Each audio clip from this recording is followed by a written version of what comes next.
Aha! If I hold it down here, it's a bit of an odd angle, but I'm not holding it up there and hurting my arm going ow, ow, ow. So I can rest my arm down there. That's slightly better. I'm not sure about the angle. Beard hides a lot. So it's another double Saturday. So today, our original plan was Barbie Oppenheimer. Actually, no, Oppenheimer Barbie, wasn't it? Yes. We decided the other way around would be a terrible idea. But then we've just had trouble trying to get to Elemental, so we thought, fine, let's do Elemental Barbie, which actually now sounds like it is a type of Barbie that comes in sort of like fiery colours or something.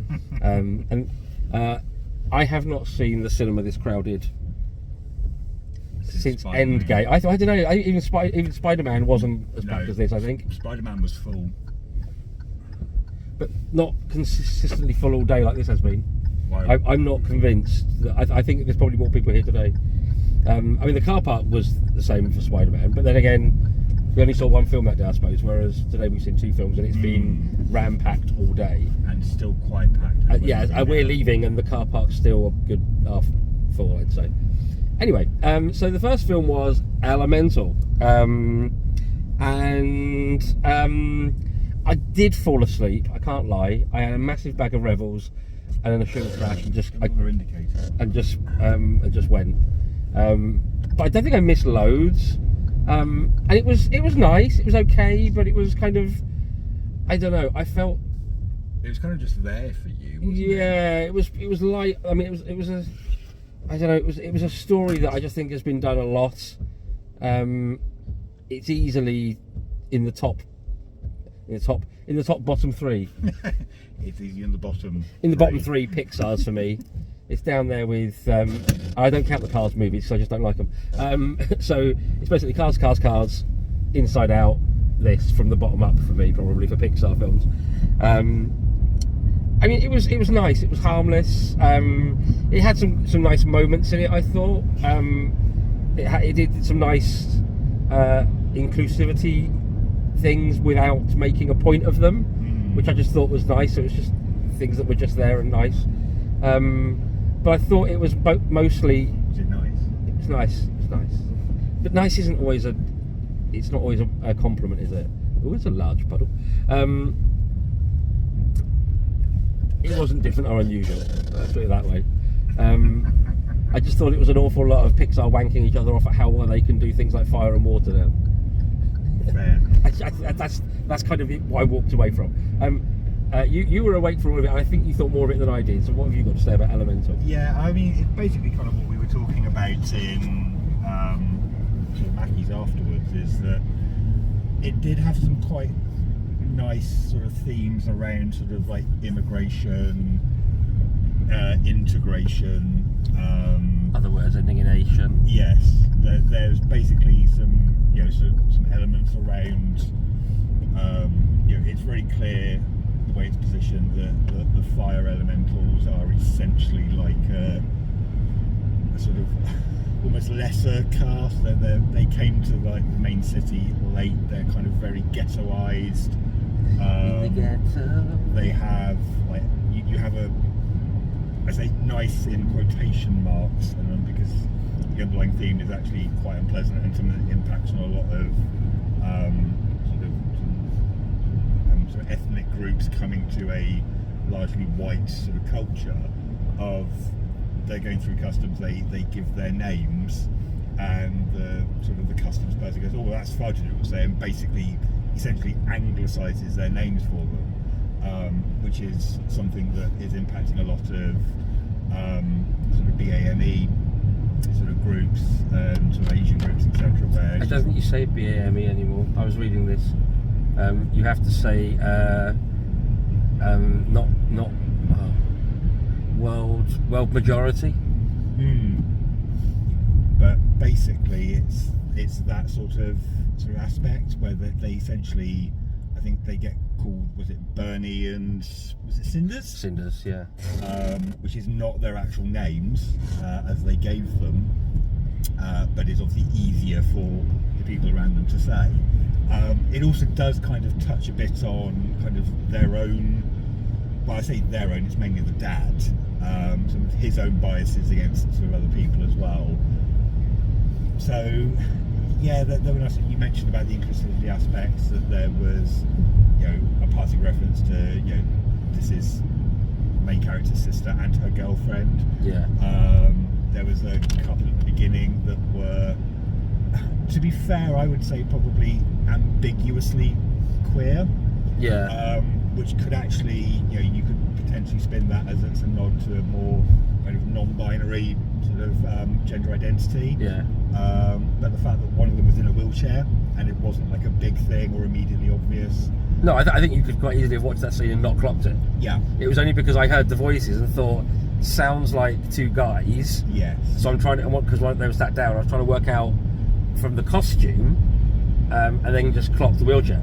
Yeah. I think if you were casually viewing it and hadn't, I was actively looking around to try and figure something out. Yeah. I think you would just as easily not see that, not clock it, and I liked that.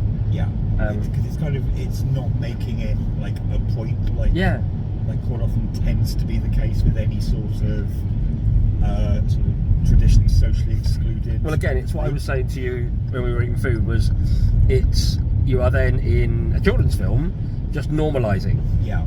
Rather than making it a talking point where you also then risk polarising. Just if you just normalise, it's nothing. Yeah. As it should be. Yeah. So those were nice touches, but I think like you were saying, My God, the river's high.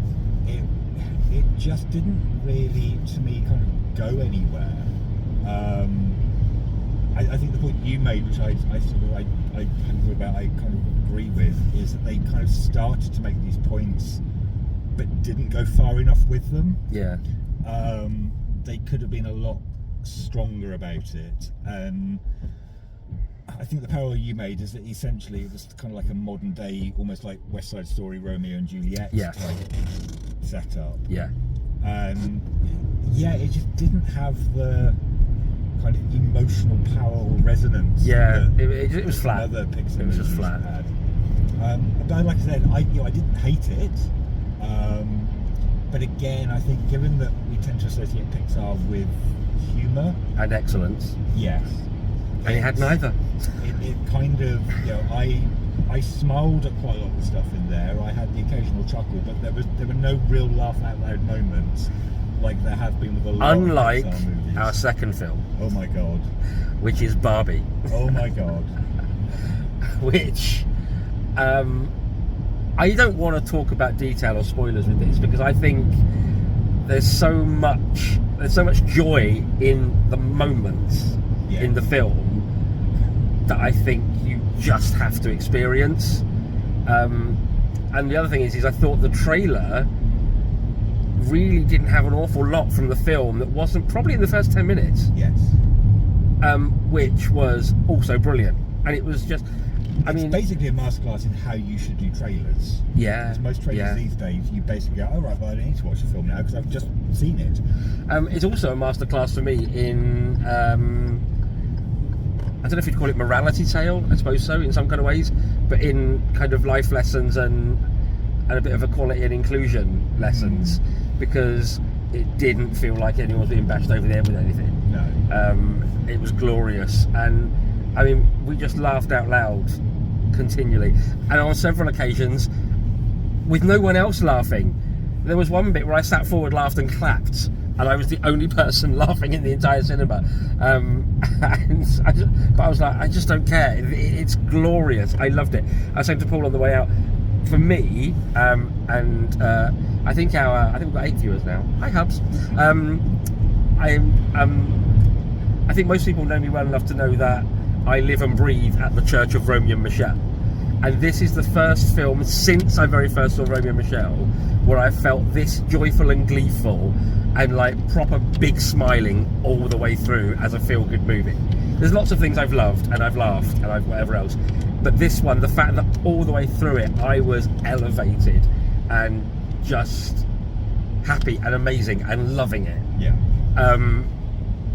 So that's the summer of 1997. How many years is that? 26? Something like that. Oh fucking hell, am I that old? Yes. So yeah, it's just so uplifting. And what I thought was it filmed over here? Because there was a lot of the smaller roles were Brits. Obviously, Ncuti Gat was in it as a Ken, but I noticed. I think he was from Sex Education. I think he was one of 5 people from Sex Education, because there was him. There was the headmaster's son who was on the board. I was trying to think. I couldn't work out where I recognised him from. Maeve, the main female lead in Sex Education, was the one that became a French maid. Well, there were more than one, but she was the. Was she the lawyer? I can't remember. I think she's a lawyer. Yeah. Then there was. I spotted someone else. I think the Asian girl is the main bitchy Asian girl from it. Right. So that's at least 4 that I can think of off the top of my head. I'm sure there was another one. And then the larger than the plus size Barbie was the main girl from My Big Fat Diary, Ray Earl's book. Again, I recognise her but couldn't place where from. Yeah, My Big Fat Mad Diary, whatever it was called on Channel 4 about 10 years ago. I know the one you mean. Based on say Ray Earl's books, who is a very good friend of my friend Rachel Green. Because they all used to do sort of breakfast shows together way back in the day. And then there was someone else I spotted in the background, like not background, but sort of real sort of minor character, who I thought, I know I've seen them in other British things. So I started to think, well, given it was Warner's and it was Heyday Films, which is David Heyman, who made the Harry Potters, was it made over here? Quite possibly. And then you've got, it's just got, it's every 2 or 3 minutes there's another stunner and an amazingly joyful little touch. And you've got some killer narration from Helen Mirren, and you've got fourth wall breaking, and you've got fucking about with stereotypes and ideas. They didn't do too much gender fuckery, but to be fair, I think given what they do achieve and also the likelihood of who their target audience are, kind of one step at a time. Yeah. Do you know what I mean? I think that's fair. Plus, I think the point of Barbie isn't about like sort of gender fuckery, gender identity, being gender queer. It's very much around the whole kind of like sort of female sort of identity. Yeah, true. But I think this movie makes some amazing points around things like, you know, the concept of patriarchy. Yeah. The sort of female identity, etc. But I think it's very in touch with the reality of little girls and Barbie. So you've got the Kate McKinnon Barbie with the cut off hair and drawing all over her face. And I just took one look at her and I was like, that was my sister's Barbies. Eleanor, you buy it. I remember one year, now bearing in mind this was in the 80s, my mum spent 45 quid on the brand new peaches and cream Barbie, and it was beautiful and glorious. It was very 80s, but this enormous great puffy dress, and it was all silks and like nets and taffetas and things. And it was a collector's piece. You know, it was a sort of Barbie that should never really come out of its box and stand on a shelf. And by Christmas night, she'd cut its hair and given it new makeup. I think I remember that one. Yeah, it was very popular. We're gonna have to every bastard time. And then you just press the light against her. I know. So yeah, so there was some real, and then it highlights lots of Barbies I remember, and then there's also obviously tons of in jokes.